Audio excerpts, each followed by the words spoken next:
everyone, welcome to Movement and Me, an initiative that is designed for budding artists across the world who wish to pursue their career in art. I'm your host Niharika, and on this show you will hear artists talk about their lives and the choices they had to make in pursuit of arts. We will also get to use some tips and key learnings from the lives of these artists, along with a detailed discussion on their areas of interest. So quickly hop onto a journey into the world of arts along with us.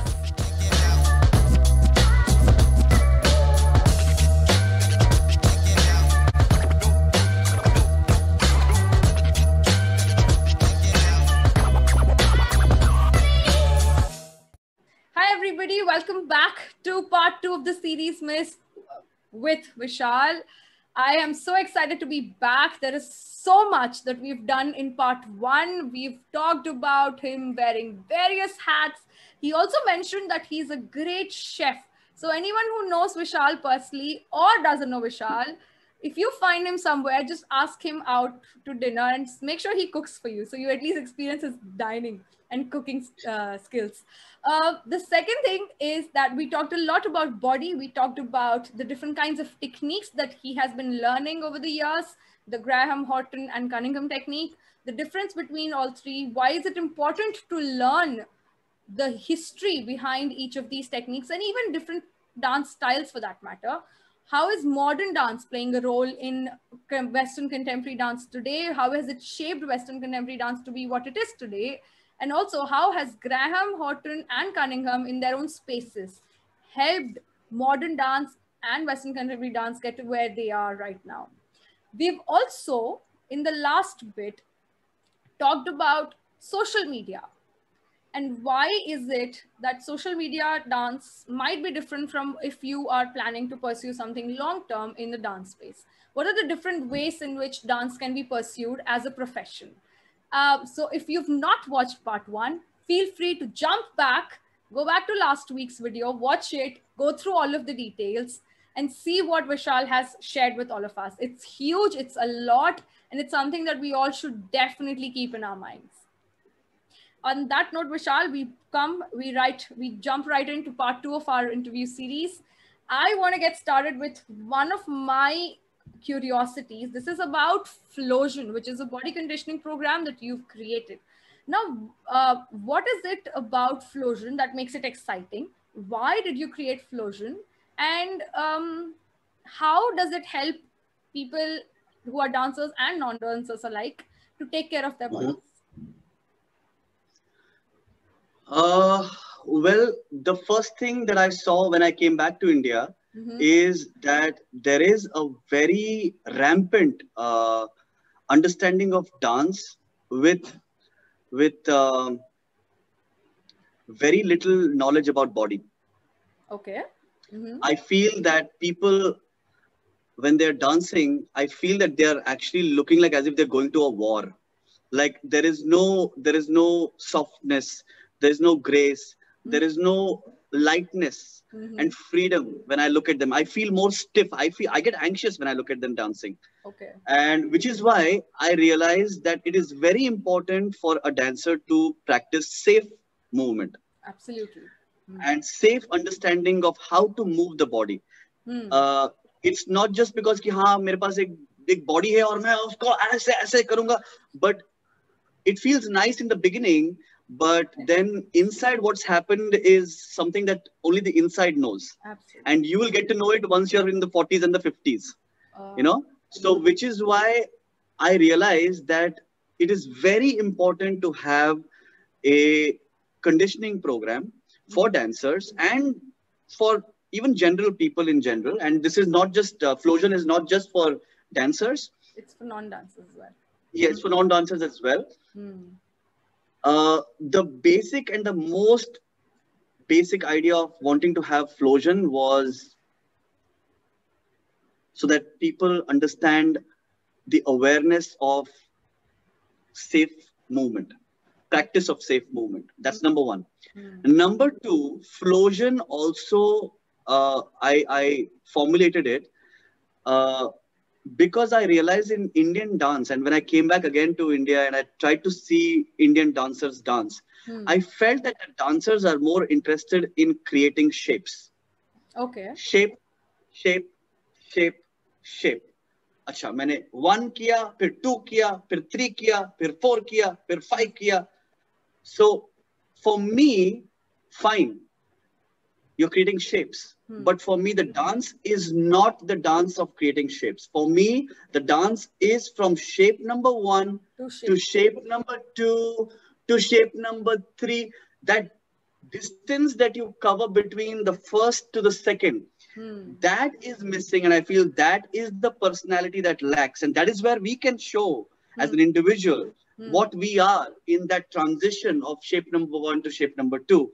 And that was, again, one more reason why I want to bring in that flosion, which will help you understand movement slowly and enjoy the transition, make it more graceful, make it more tasty. And when you're looking at it, you feel like, wow, there is some flow in the movement rather than you're just going to war and like trying to do karate chops, you know? So that was my main intention, to pursue safe movement and to pursue slow movement and enjoying the delicacy and the flavors of that in between of shapes. I like the way you use words. I suddenly started feeling the movement while you were actually describing it, which was very interesting. I'm definitely going to take some of these words back with me when I describe movement to other people. So thank you so much for adding that to my vocabulary. But this brings me to my question, which is again a very difficult question, and also something that needs to be addressed as much as possible and discussed as much as possible. You mentioned very rightly so that we don't have awareness or vocabulary to describe processes of body conditioning. We don't know what body conditioning is. We probably haven't even been taught the way in which body conditioning works. Of course, because the only body conditioning we have in India is aerobics, Zumba, and gym or yoga or Pilates. Pilates also is very like, you know, but these are the only understanding of body conditioning in general. Yeah. So and very bad understanding, by the way. Well, I'm going to let you describe that in detail. So what I'm asking you essentially is, why do we need body conditioning? What exactly does body conditioning mean? If there are any like examples that you could use, you don't have to go in detail, but just maybe 1 or 2 things that people can get a sense of what body conditioning is all about. And also my bigger question here comes from my personal experience of having studied outside as well. The way that I would say we engage with movement, the way that we engage with forms is very different with the way that a Western contemporary artist would engage with his form. So because they have a lot more practice and a lot of, I would say warming up that they do before a session as well, which is part of their process. They also have cooling down sessions at the end of it. And this is something that they're taught, not something that they're asked to come up with on their own, but there are sessions that they have to go through initially before they get into learning Western contemporary dance forms, that they actually are taught different ways of warming up and cooling down their body. So can you talk a little bit about the way that we approach these movement strategies in our spaces versus how these movement strategies are approached outside in Western spaces as well? The first part of your question, there's a lot of things happening in my head right now. Too many things coming up, like ye bolna hai, ye bolna, ye bolna, ye bolna. Maybe I'll break it down. Let me just put it this way. So I want you to first answer what exactly is body conditioning and why do we need it? Okay, so you asked me for an example in body conditioning. It's very simple. अगर हमारे पास एक गाड़ी है, तो गाड़ी को service करवाना जरूरी है. Every year you have to take it to service, right? And why do you take it to service? So that there is no rust, there is no any mishaps that you're going to have, though it doesn't break down or things like that. Right. Same thing with the body as well, and it needs that conditioning, that nourishment which is required. And a lot of people think here in India, especially most of them, now I think hopefully things are changing. The only understanding of body conditioning, what people understand is कि मैं gym गया और मैंने तोड़ दिया सब कुछ, मैंने मतलब बॉडी कंडीशन हो गया, योगा कर लिया तो बॉडी कंडीशन हो गया, मैंने जुहू बीच पे दौड़ लिया, I ran on Juhu Beach and my body is conditioned. But there's a lot of other requirements that is required, like stretching, flexibility, strength training, Right. diet, the food that you eat, the water that you drink, the air that you breathe, everything constitutes in the body conditioning. Right. So it is not, again, just an activity, and unfortunately it's become an activity. It needs to be a way of life. How do you live it through? And that is going to constitute to a good body, a good conditioned body. Like in very simple terms, I'm just telling you that how do we sit? Like these days we are like this. This in itself is poor body conditioning. From here, all you have to do is just sit like this. Right. And this in itself is good body conditioning. You're already having good body conditioning by just having a good posture. Right. Let's begin from there. You know, so this understanding of body conditioning and what is body conditioning lacks here. And I think somebody has to really talk about it and bring it out there and let people know that ki just by running on Juhu Beach and then going and eating a butter masala dosa or Maggie noodles, I mean, it's tasty, I love it too, is not body conditioning. I mean, again, as I said, the kind of food that we eat, the way we live our lifestyle. I mean, I'm not saying that you should not have some things, but again, as I said, it constitutes to a lot of health factors in the future, like cholesterol or maybe. So body conditioning also doesn't mean that you condition your body to get a six-pack ab and the biceps, but it's also the internal cholesterol check, lipid profile. Also, most important thing, mental health these days. Wow. You know, so all those things constitutes into body conditioning. And which is why I brought in Flosion in general to understand that whole concept of body conditioning, not just through a series of exercises, but also a series of making things work. I have a future plan where I want to make this Flosion in a way, there is this space which has vegetables grown there, fruits grown in that space, where people learn how to farm, people learn how to grow their own food, and then cook their own food at the same time, and then eat it along with it and feel good about it, not just by just doing 1, 2, 3, 4, 5, 6, 7, 8, but to see how it feels to eat good food and nourished food and things like that. So that is the whole understanding that I'm trying to bring in. It's a long way to go, maybe 20, 30 years still, hopefully not. We'll wait. But that is the whole understanding and understanding of body conditioning that I feel should be inculcated in people these days. That's a very powerful statement. And I think that there are quite a few, I would say, things that we need to definitely keep in mind. But before I reiterate whatever it is that you've just said, I wanted to ask you this question, which of course does a comparison between how a Western contemporary dancer or a Western modern dancer approaches their movement and body conditioning techniques versus how we do it in India. I remember you talking about how do the process starts of, there is the start. So we need to understand that the education system in the West is totally different to India. In the West, they train people to become creators. You know, they train people in a way where their cognitive understanding is to ask you questions as to why. Why am I doing this? You know, why am I dancing? Why am I cooling down? Why am I, warming up? Why am I stretching? So there is this understanding. And even if that person is not asking the question, the teacher's responsibility is or becomes that they tell the student why they're doing this. So on a large scale, we need to understand the education system of this. So the education system says that you need to have reasoning, logic, and you need to have the ability to ask questions and be fearless. Now let's keep that aside. Let's come to the Indian education system. In the Indian education system, we are not told to ask questions.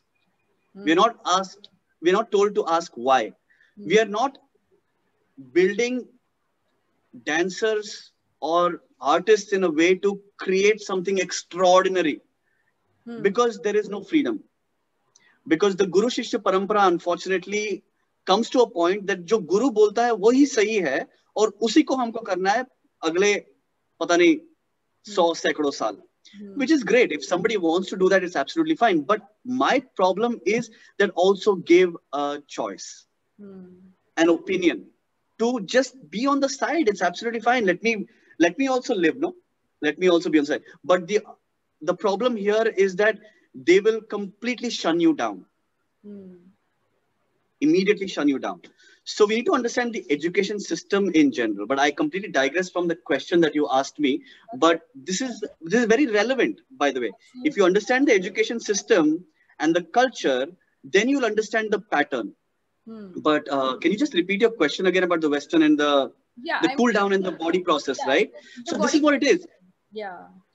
So when a Westerner has all the answers available, you know, that person will do it. And here, we don't have any answers here, you know, and sometimes we slack, you know, and there is a process what they follow in the West. Like, the process is very not just physical, it is very scientific, it is very research oriented, it is very biological, like they go into the whole understanding of the biology. But in India, what happens, यहाँ पर गुरु सिर्फ बोलता करो, करो, करो, टक टक टक टक टक टक करो. तो गुरु ने उसको उतना ही करने के लिए बोला है, तो उतना ही करेगा वो. So that understanding also needs to change, I feel. I feel new gurus should come up with new ideologies and new setups, and there's nothing wrong in that. I mean, every century, there are new people who come up with new stuff. 100 years back, the Industrial Revolution happened. People went to industries. Cinema happened. Camera came up. 100 years later, we have Facebook. We have Instagram. We have life is changing. 100 years from now, the life is going to change again. Absolutely. You know, so we need to start putting those guidelines. Like in the 1940s, Bharatanatyam was formalized. They brought in the formalization of Bharatanatyam, and then they got everything done for them. But now what is happening is that they have set it in a way where this is what it is and this is what it should remain. But in the West, that doesn't happen. In the West, they give you certain principles and they also allow you to break it, deconstruct it, and try to make your own and see how it feels. But the basic logic of you have to condition your body. You have to take good care of your body. Before dancing, you need to warm up. After dancing, you need to cool down. So this process will not change. But in the process, how can you change the process, bring in new systems, bring in new understandings? That can be totally free. But here, we are not even taught that. You know, I have seen very prestigious dance schools, unfortunately, in India, big dance schools, which I don't want to name. I will name if it's my personal chat, but it's yours, so I would not name them. They completely practice unsafe movement. I have seen dancers getting injured in a way like no left, right, and center. The teachers come and teach them something very atrocious, and dancers have knee injuries, ankle injuries, back injuries at the age of 16, 17, 18. That's not good. Exactly. And that is what I'm saying, which is why it's very necessary to start. It's like this. Car को बिना start किए चला नहीं सकते ना. उसको start करना पड़ेगा, इंजन गर्म होना पड़ेगा, इंजन गर्म होने के बाद you start it. And if you overheat it, the car is going to break down. You have to understand there's a limit of heat that you need to keep with the engine. And then when you stop, you need to let that engine cool down. If you don't let that engine cool down, it will break down. That's a very I would say, realistic and a very, very practical example that you've given in terms of how to approach the idea and concept of body conditioning. But you've also answered a lot, many more questions beyond what body conditioning was all about. And I think one of the things that caught my attention, and I think I'm going to take this as something that I want to teach my students as well and inculcate in my practice of teaching as well, is that there is no right or wrong answer. There is no way that you're going to know anything about anything if you don't ask a question. Ask why. Yeah. The why is the most necessary part of it. And if you don't know the why, you find out the why. There's Google available for you. Find out the why, because that is the only way you're going to actually become a dancer who is capable of standing up on her or his own and do something about the creative process that you've been a part of. Otherwise, you just become part of the rut. And, you know, like you mentioned, there's nothing productive coming out of the process that you've been a part of. And I think that's a very sad reality. But I'm also hoping that things are going to change, because the way that things are going right now with the pandemic and everybody moving to social media and asking questions and looking for solutions and answers, I think things are moving in the right direction. We just have to see where it heads in the future. Hope so. Hope so. This brings. But it's amazing. It's people like you. It's people like you. It will happen with people like you who are doing this beautiful initiative, who are researching on it and bringing in so much awareness for people. So it is happening with people like you. Thank you so much. Well, I'm hoping that it actually does make a difference. We'll know more in the future. This brings me to my next question, Vishal. This question is a little more exciting one, because it tells me a little bit more about the work that you've been doing recently, which is V8. V/8. V/8, sorry. So No worries. So what exactly is V/8? I mean, when I was reading it out, I wasn't sure if it's V8 or it's supposed to be pronounced as V/8. So I was confused myself. But what exactly is V/8? What is the concept of V/8, and what can one expect from it? First of all, my whole intention of V/8 was, somebody asked me, what is this? Why is this? Well, I'm glad. You know? Exactly. So that is my first intention, that build curiosity and in a way to grab attention and let people ask me, why is this? Or what is this in general? So V/8 has been a part of my body and my system for a long time. I realized that a lot of people in India right now, contemporary dancers, I'm talking about contemporary dancers, they go to Israel, they go to America, they go to Europe, they come back, and they unfortunately give what they have learned in a very minimalistic fashion, I feel. You know? And I realized that I did go to America. I came back, and they come back and they give what they've learned, but also without research and development, they come up with these fancy terminologies and create their own techniques and styles. Like, I know a lot of people that they do, like right now in contemporary dance world, they come up with these terms, fancy terms. And when you go and check out their classes, it is the same concept that they're doing, but they've just changed the name. Okay. You know? Yeah. And this is where I realized that I also, as a contemporary dancer, needs to create something. There's nothing wrong in creating. Again, I'm not denying the creation part of it. Creation is amazing. New elements needs to come so that the whole interest of people becomes higher. And there's an evolution in general in that particular art form. But here, I felt that there is lack of research, lack of science, and there is terminologies that is coming out. Okay. But the same product is going to go out there. Okay. And as a contemporary dancer, I felt that I also want to create something of my own. But I was thinking, कि क्या करूं? मैं कुछ नया movement तो नहीं कर सकता, because everything in contemporary dance is almost said and done. And it's come to a point where you've explored the body to an extreme level that now body seems limited right now. You need something much more, and which is why they use multimedia and they use graphics these days and take it to another level, any which ways. So I realized that I don't want to create a different movement because it is still going to look the same. It is going to still look the same what ballet is going to look like, Martha Graham's going to look like, or Cunningham is going to look like. So I said, let me not do that. Let me give the world what is Indian. Unfortunately, this is also the problem with contemporary dancers who come from abroad. They bring the culture from there without even understanding that your creating and your creation process here is totally European, which a layman in India won't understand. तुम अगर उसको बोलोगे कि अरे तुमको पता है कि जर्मनी में ऐसा हुआ था, अरे उनके साथ हाइस्ट ये हुआ था, वो हुआ था, फलाना हुआ था, and give them this whole European understanding of contemporary dancing, people will not enjoy it.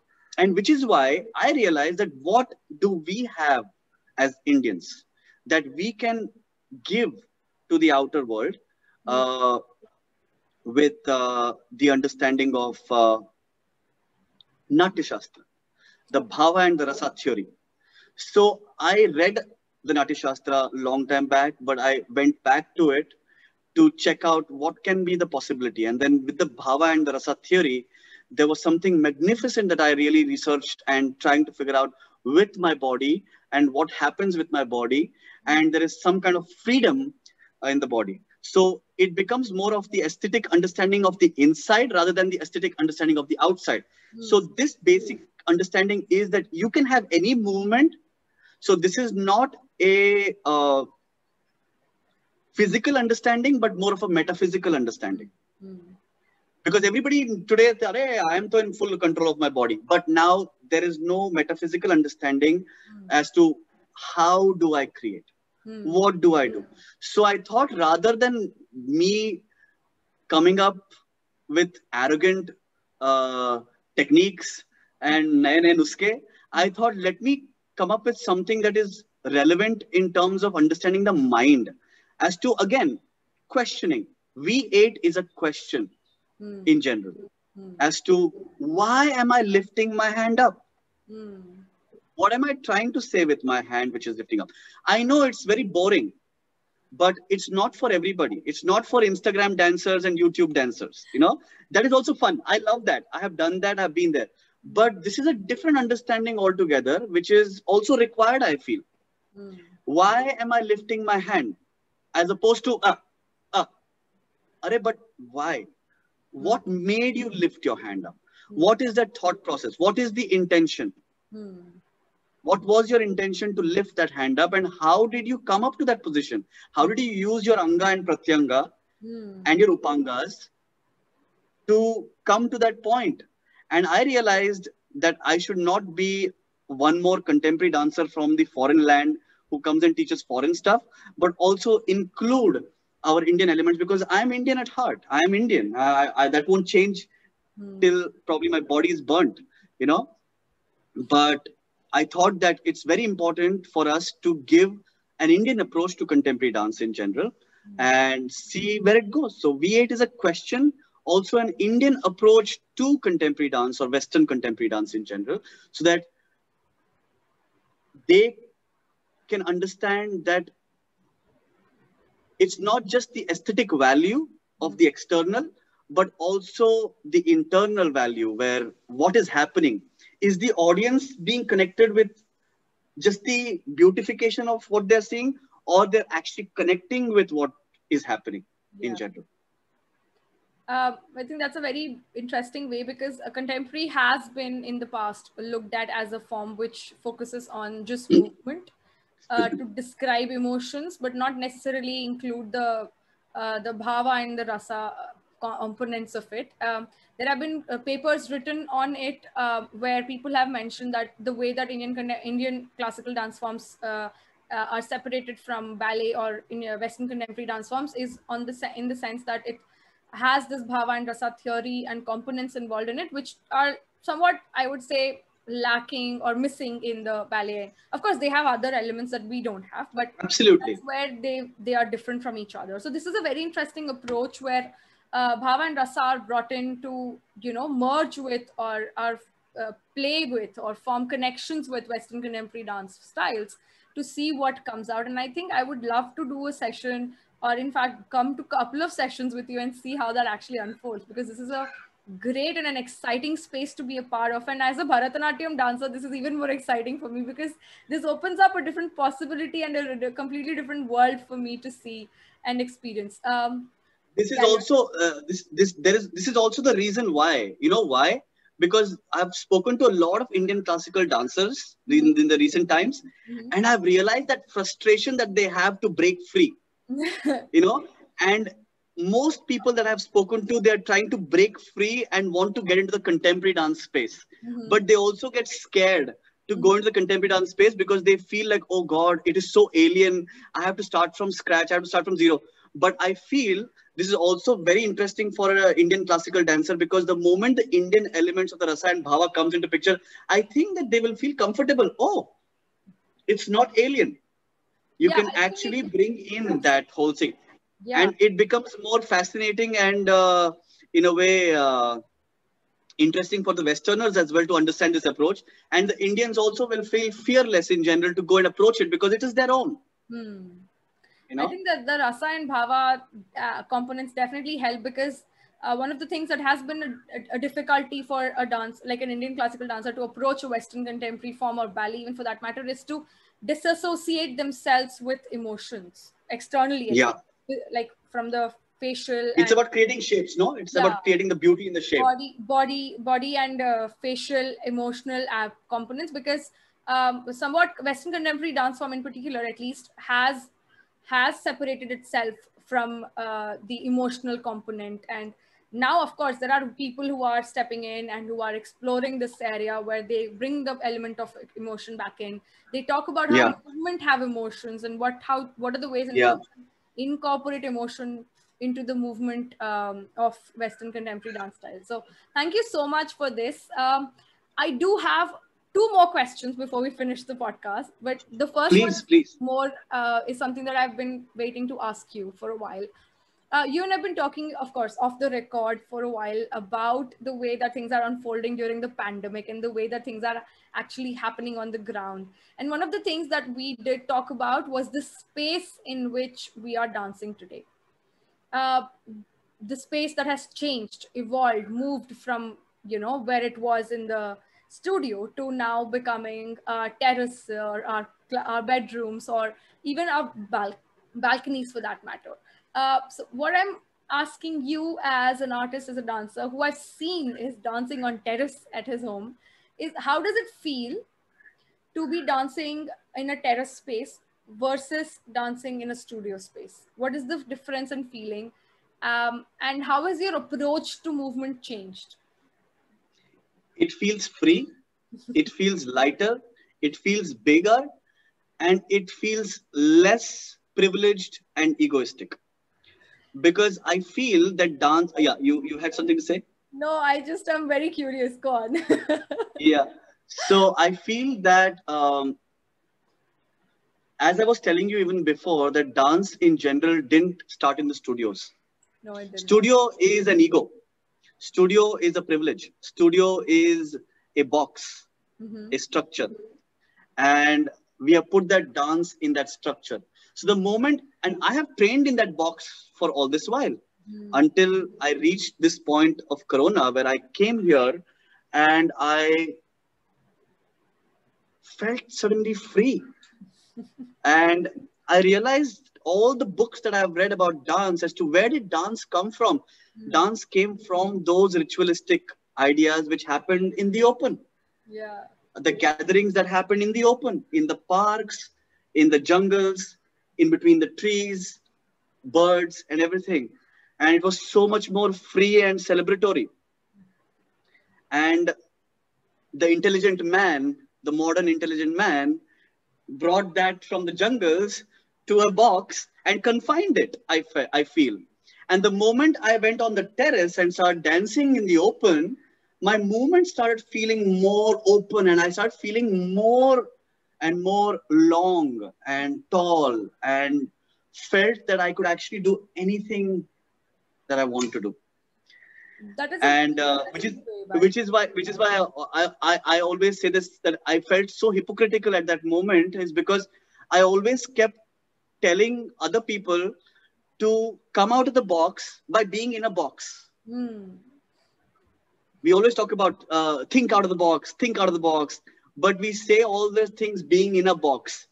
Right. And the moment I went out there, I actually felt that I actually came out of the box. Hmm. And now I can tell people that, hey, this is where you need to go, and not in this box. This is the box.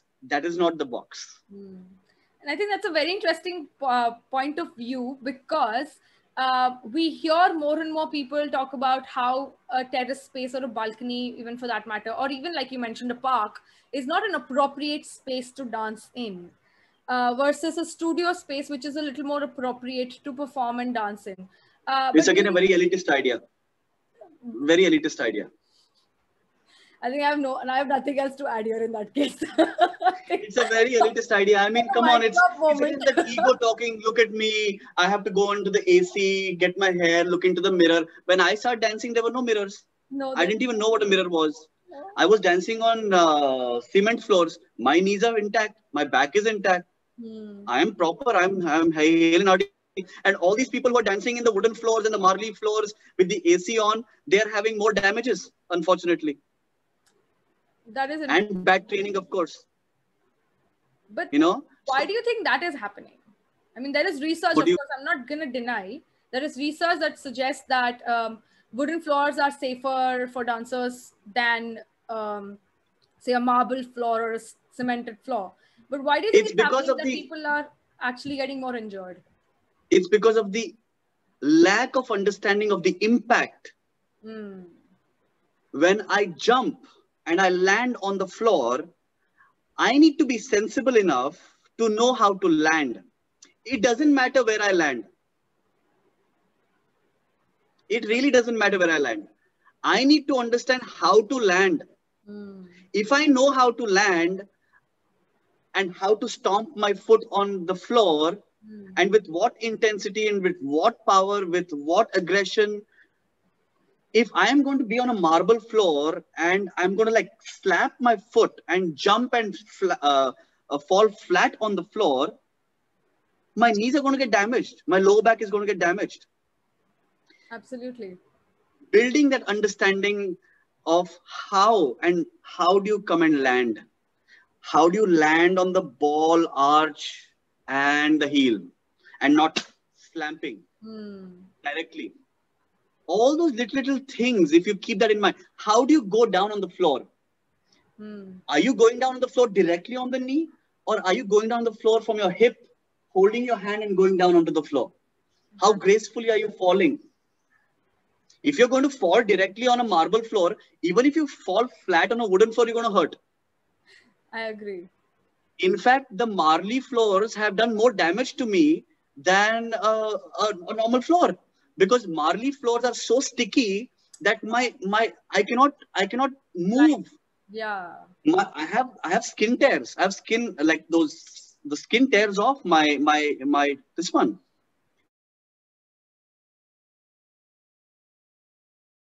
Come to the last question, and I think one thing I'll definitely say here is that the concept of and the conversation on body conditioning, I think, has just come in full circle with us talking about the way, the different kinds of floors impact our bodies. Because I think we don't understand or realize the impact that body conditioning can have in the way that we actually relate to our bodies and the way that we train our bodies to become better.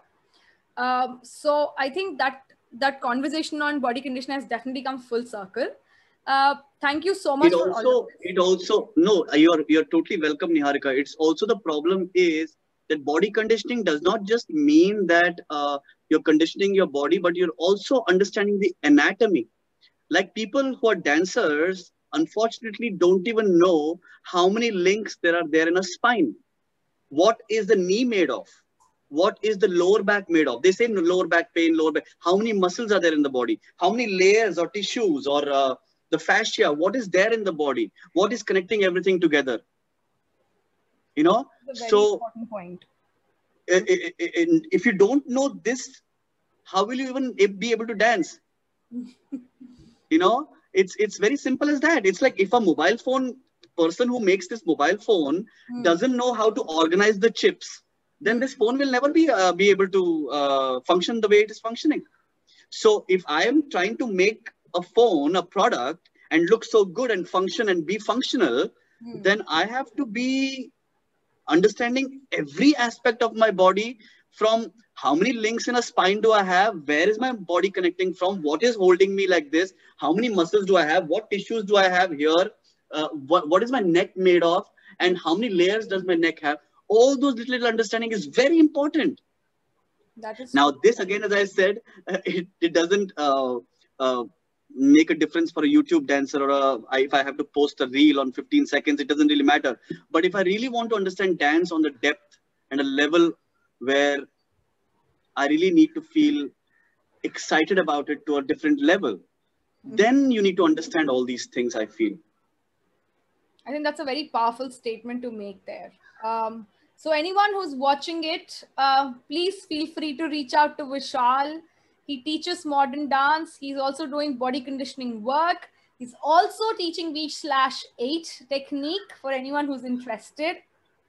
Please reach out to him. V/8 formula.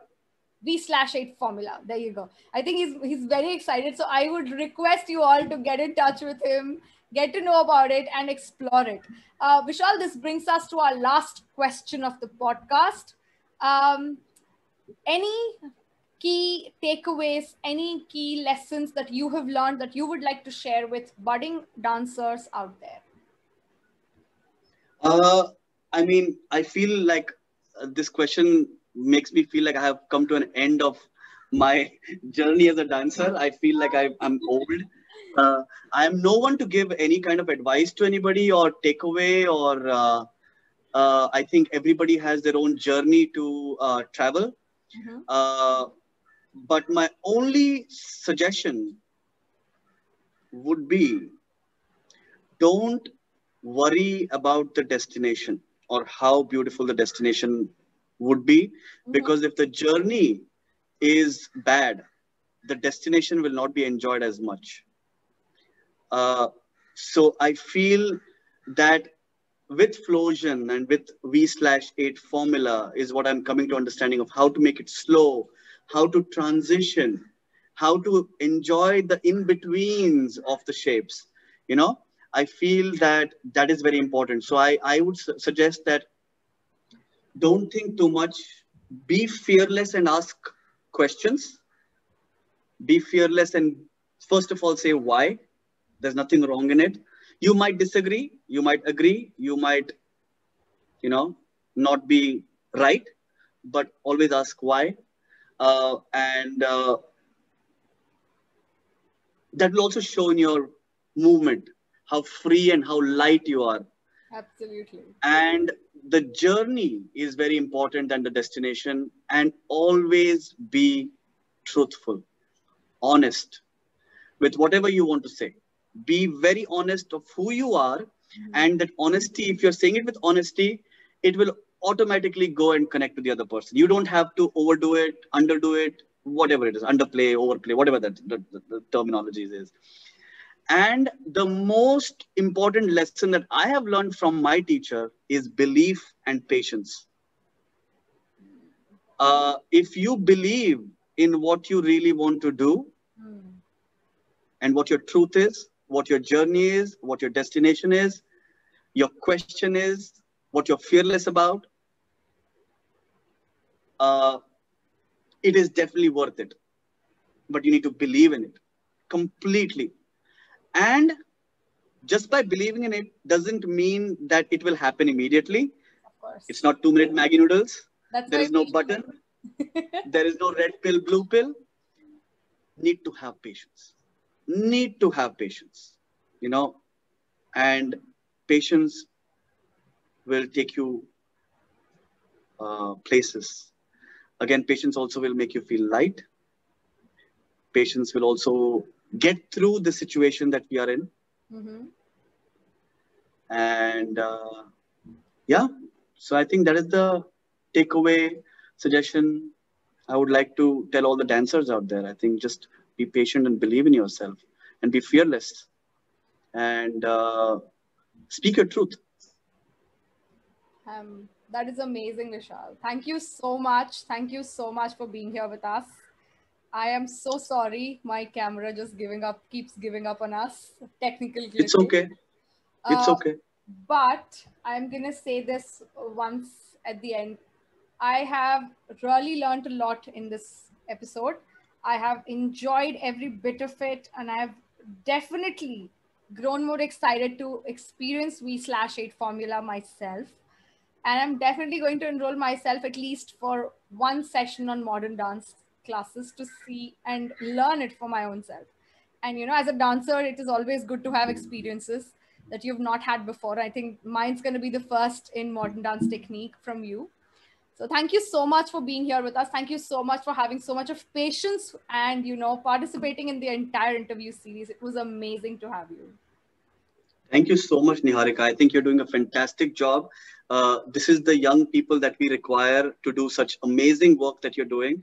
I think it's an absolute honor and, absolute excitement that I'm saying that this is going to go a long way for you. And I see huge leaps and bounds. You're just going to go all the way up there onto the top. And hopefully, we can reach out to more people and see how we can get that kind of awareness that we are trying to look for. So thank you so much for doing this, Niharika. Thank you so much. Thank you so much. I think I've really enjoyed it myself. Me too. I loved it. I loved it. Thank you so much for this. Thank you all for tuning into Movement and Me, an initiative that is designed for budding artists across the world. To continue receiving notifications on our latest episode, please subscribe to our YouTube channel Natya Mandalam or look us up on Apple Podcasts or Spotify for more information. I'm your host Niharika, and I'll see you all next time.